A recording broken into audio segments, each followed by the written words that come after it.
Hello YouTube friends, it's midsummer on the small holding and the fields have been teeming with wildlife. They've all been busy getting on with their business and it's been a joy to see. The hawthorn berries are starting to ripen and there are beautiful pops of colour in the trees. But this week has been wet and blustery and you'd never know it was midsummer. All the insects are hiding away and the flowers feel unadorned when they're not covered in bees. I've been spending a lot of time walking around, looking at the fields and thinking, we've been here for a year now and I've been wondering whether I've achieved enough in this year. There's always so much to do. And sometimes when I look around, I feel like nothing's changed since I got here. And even though I know that there's wisdom in the slow approach, being able to observe the place where you're living and decide what changes you would like to make respectfully, rather than just imposing yourself and bulldozing over the land that you're living on. The critical part of my mind is constantly telling me I haven't achieved as much as I should have by now.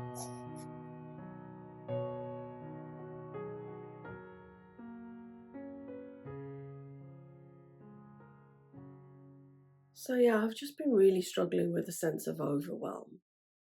And mostly when I'm overwhelmed, I find it difficult to do anything at all, which is really counterproductive because you've got all these things to do, but you've got no motivation to do any of it. So none of it gets done and your list of things that need to be done gets even bigger.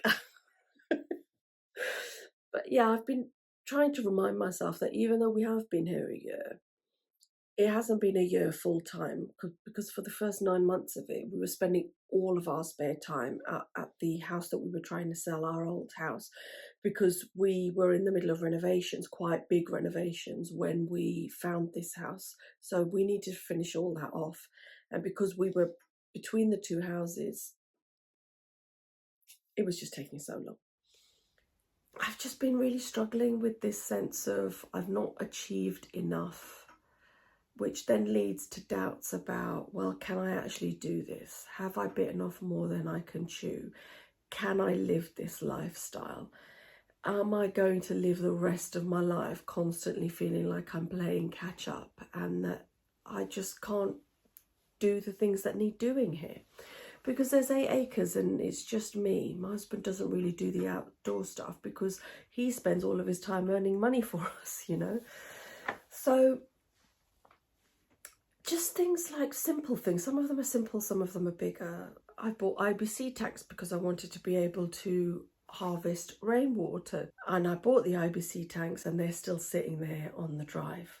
I really wanted to make sure that I kept the bracken in check this summer, but that hasn't happened. I wanted to make sure that I kept the area around the ponds accessible so that I would be able to walk around there.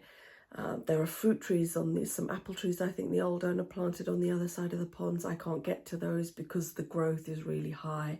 I don't want to go in there with a strimmer because there's frogs and all kinds of other wildlife in amongst all the overgrowth.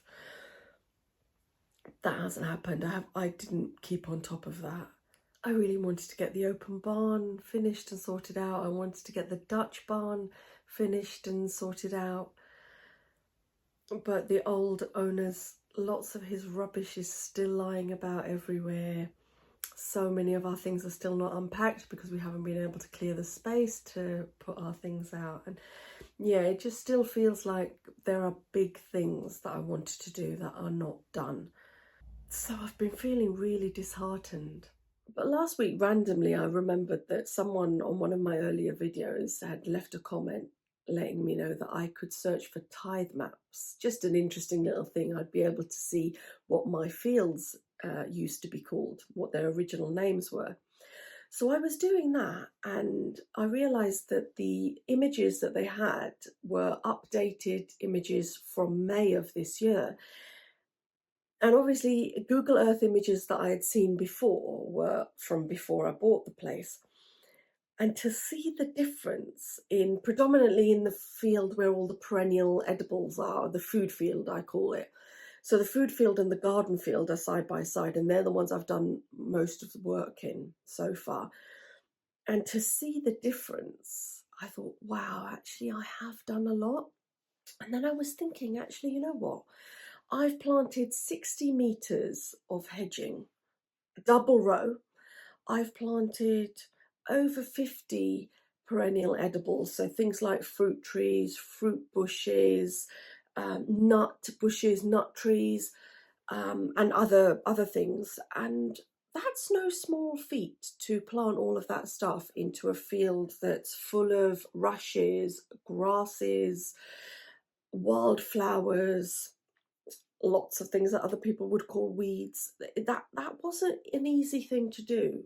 Um, I've also established a nursery bed for the medicinal herbs. So my plan is to one day have a whole host of medicinal herbs growing all over the place. But I needed to start somewhere, so I just created a nursery bed for them. So I've planted them in like a diagonal along here. So this would be a path, and then we've got another set of plants here. So a lot of them are really little because I've only bought them in the past, I would say 2, maybe 3 weeks. But the bigger ones, the more established ones, are the ones that I brought with me from my allotment. So this is meadowsweet. I love meadowsweet. And that one down there is skullcap, which has gone to seed, so hopefully there'll be more of this. You can see a little bit of flower left here. And look at this marshmallow, it's so beautiful. Look at those flowers. And these leaves, they're just like the softest velvet you could ever imagine. I just love this plant. I can't pass by without just giving her a little stroke. It's just, oh, I love it so much. It's the root of the marshmallow plant that you would use for medicinal purposes. Absolutely stunning. I sorted out the polytunnel. So that was really overgrown. It had raised beds that had gotten all rotten. They were in completely the wrong place. It wasn't making the best use of the space in there. So I redid all of that, and it's now a functional growing space, albeit still quite a lot of weeds in there because it's not fully functional yet. But I've been getting loads of food out of there this summer. I'm really happy. This was a big job, and I was putting it off for months and months, but I'm happy I got it done. So these are the beans that weren't supposed to be climbing beans, so I had spaced them for bush beans, but they turned out to be climbers. So yeah, this entire side is now taken up with climbing beans, which was not my intention. And then I've got some tomatoes, just a few going down the centre here. And then there's loads of kale, loads of chard. These were all self-seeded, and I left them because, well, I've never had so many greens to harvest from before. It's been absolutely brilliant. I mean, they're all over the place. Oh, this is another one of the medicinal herbs I got. This is lemon verbena, but I planted it in here because it does need a bit of protection. This is beautiful. My God, it smells divine. And, oh, look, it looks like we've had some caterpillars have been born. Can you see that? They're really going for the young leaves at the top, which isn't ideal. I prefer if they started at the bottom, because that's going to stop it growing, isn't it? Yeah, they all look like they're getting eaten now. You can see the poos. And then let me just show you these. So although they're not bush beans, I'm still very happy with the fact that they're just so pretty. These are borlotti. But yeah, I'm leaving these on there to dry because it's the dried beans rather than the fresh ones that I grow them for. And this one over here, I would love to actually harvest some and eat them, but these ones are Rhonda Black. I got them from Real Seeds. years ago when I was at my allotment and I grew the first lot and saved the seeds. And surprisingly, 3 years later, they were still viable. There was really, really good germination on them. I mean, 3-year-old seeds, you'll always have some germination, but I wasn't expecting it to be so good. But yeah, so I'm keeping all of these for seed for next year. I'm going to grow them outside next year because I don't like keeping the polytunnel doors open because I don't like all the insects coming in and getting trapped. But then none of the beans were germinating. So the flowers were just falling off. And then I opened the doors, and then all of a sudden, so there are no beans along the bottom at all, not even a single one.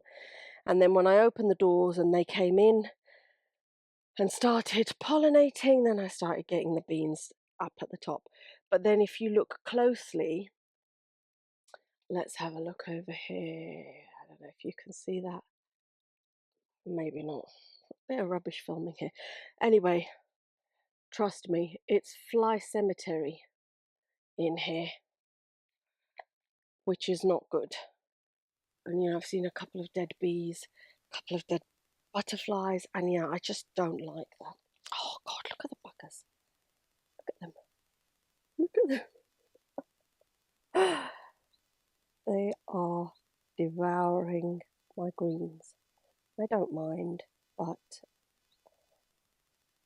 yeah, probably. I think the 3 sacrificial ones that I dug up and planted outside was not enough. And that's just one thing. Letting the bugs come into the polytunnel means that you're also going to get caterpillars in here. This one seems to be okay. They really do seem to prefer these ones rather than the curly kale. I'm not surprised because I actually prefer those. I've almost established the vegetable areas, so the beds have not been created yet, but the ground is almost clear because I had put weed suppressing stuff and wood chip to kill off all the grass, all the weeds, and all of that. So that's ready. I took down some fencing. So there were fence posts all along here, all along there. You can see the rest of them there, and some of them going along there, covered in chicken wire. And I tell you, that was hard because all the grass and everything was grown into the chicken wire. It was really difficult. And just taking that down and being able to walk out onto the land from there has really made a big difference. I've planted around 40 varieties of basket making willow. So you can see these are here and they're looking awful and pathetic because they've just been in these pots way too long because I couldn't figure out. I basically wanted to plant them somewhere in the backfields, but I couldn't figure out where, and it was all overgrown and blah blah blah blah blah. And I had planted some, so I got 2 lots of willow, one from a company called Really Useful Plants, 40 cuttings, and then 1 lot of cuttings from someone local. And the one that I got from someone local, I just popped them straight in the ground and then I absolutely neglected them. So I would say over 50 of them didn't make it. So I did 2 rows, this one and this one. And you can see these bigger ones are the ones that I got from her because they've been in the ground a long time. And then these other ones, they've been really struggling. You can see this one doesn't even have any leaves. I've planted it anyway because I'm hoping that it will be, well, it will recover because it had roots. So anyway, point I'm trying to make is then I read up a little bit about basket making willow and realised that you only plant it 30 centimetres apart. And then the rows about 60 to 90 centimetres depending on which website you're reading. So I measured it and I thought, actually, there's enough space for all of them to go here. So the other day I started planting these out. But yeah, this was on my list of guilt, basically, of things that need planting and haven't been planted. So they were well overdue, but you can tell the ones that were already in the ground because they're nice and green and they're a bit bigger, and the ones that were in the pots are just yellow and weak and pathetic. But hopefully they will grow enough for me to be happy that they'll survive the winter, and then also maybe I can take cuttings the following year and establish new really healthy plants. But I don't know, let's see. So yeah, these need to go in the ground. I've planted ornamentals in the garden field. I've planted some trees in some of the back fields. Not as many as I wanted, because I wanted to plant a woodland this year, but that hasn't happened. I think, yeah, I am a little bit ambitious in what I want to do, and I'm having to come to terms with the fact that I am only one person, and there is a limit to what one person can do. And it's not necessarily a stick to beat myself up with, you know, to constantly feel like I'm not doing enough. And you know, if I'm honest, just cutting the paths, keeping the paths cut, is a job in and of itself. If I employed someone who worked full-time, 5 days a week, to keep the paths on these 5 fields cut so that I could just walk around wherever I wanted to, that would be a full-time job for someone. So to do everything that I've done, plus keep those paths trimmed so I can walk around, it's just a thankless task, you know.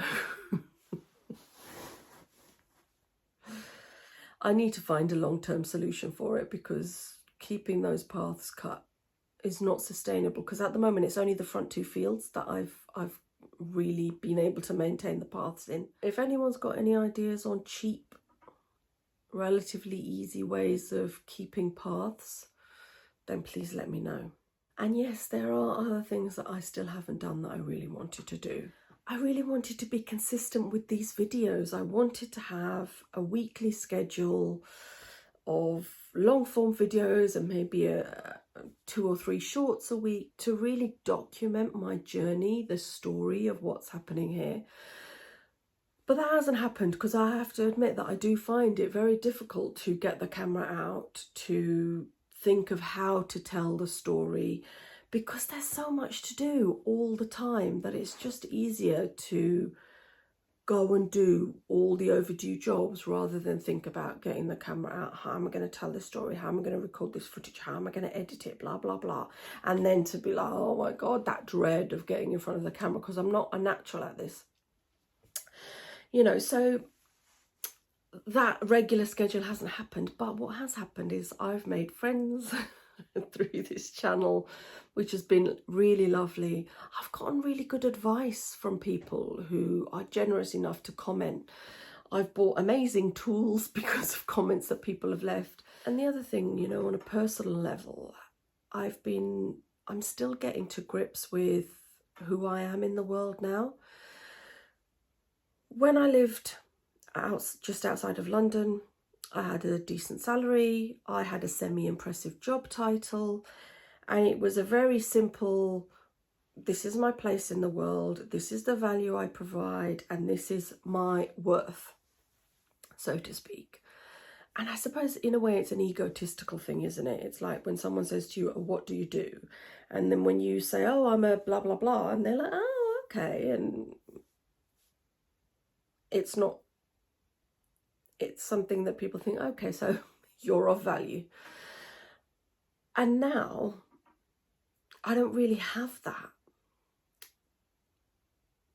It was funny because I went to London a couple of weeks ago and I caught up with one of my old managers, and I was saying the same thing to her. And she said, well, you know, now you can say you're a landowner and you take care of your estate. And I thought it was very funny. But that is basically what I wanted, not to be a landowner looking after their estate, but, you know, I wanted to be able to have a house with land, so I could walk out of my own house every morning onto my own land, so that I can spend all my days gardening, so that I could have the space and time to do what I wanted and grow what I wanted and live the way I wanted. And I have that now. But then those outward markers of success, of feeling a sense of self-worth because you're bringing in your independent salary. This is the first time in my, oh God, how long has it been that I've not been bringing in a salary? And that is something that is not easy. It's not easy to reconcile. You know, to go from a 2-salary household to all of a sudden you're a 1-salary household, plus you've got quite a substantial mortgage to pay, isn't easy, because you kind of have to think about everything that you spend. And I find that difficult. So yeah, you know, coming to terms with a new sense of self, trying to let go of that whole ego thing, and you know, just on a practical level, that discipline that you need to get yourself going every day, to go and do the things you have to do when you're not accountable to a job.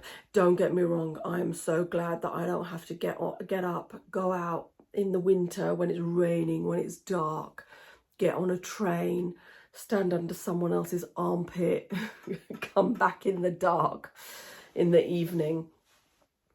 All of those things, I'm so happy. I cannot imagine having to go back to that sort of a life. But with the loss of those things I don't like are also the loss of things I do like, you know. What was my point? Oh yeah, my point was that discipline that you need when you're not accountable, when you don't have to turn up to a job every day, when you can, if you want to, choose to stay in bed reading all day if you want to, you know, being able to get up and go and do the things you have to do on your own steam isn't always easy either. But you know, again, there's things that I've been able to have here, which when I lived in Kent, I lived in the flat we lived in. We were there for 8 years. We didn't know any of our neighbours. They all kept themselves to themselves. No one talked to each other or looked at each other. But here, I know my neighbours. I go places, I do stuff in my community. You just say hello to people, chat to people, and it's really lovely. And I've not had that before. When you live in big cities, it's not the same. It's weird how when you all live so close together, when your houses are right on top of each other, you don't talk to each other, you don't look at each other. But when you live far apart, you make an effort, you make friends, you talk to each other, you help each other. You know, it's so odd, isn't it? And, you know, I've made friends with the timid little feral cat that lived here. And that has been a joy and a pleasure. I've said before, I never wanted a cat. I don't like the fact that they go after the wildlife. But she was left here by the previous owner. And, you know, she's a little soul. And I couldn't just leave her to carry on living as an outdoor cat with no friends. And now she's so affectionate and she wants to be around us all the time. And it just makes me feel sad about how lonely she would have been before, because she doesn't have any other cat friends. So it would have been just her all alone all the time, apart from the few minutes a day when the old owner would go outside to the open barn and put her plate of food there. So yeah, that has been a joy as well. So I hope you enjoyed having a little look around. There was so much more that I would have liked to have shown you, so much more that I've done, so much more that I'd like to talk about doing. But there's only so long a video can be before it gets really, really boring. So yeah, I will catch you again next time. I am planning on changing the channel name actually. When I first started this channel, I was going to do it when I had an allotment, and then that never happened because life got crazy. We decided to move, and I just don't feel like the channel name fits what I'm doing here. I don't have an allotment plot. Well, it is still a plot of land, but I would like something that's more in keeping with the kind of channel that I feel I have now. Yeah, I'll catch you again next time.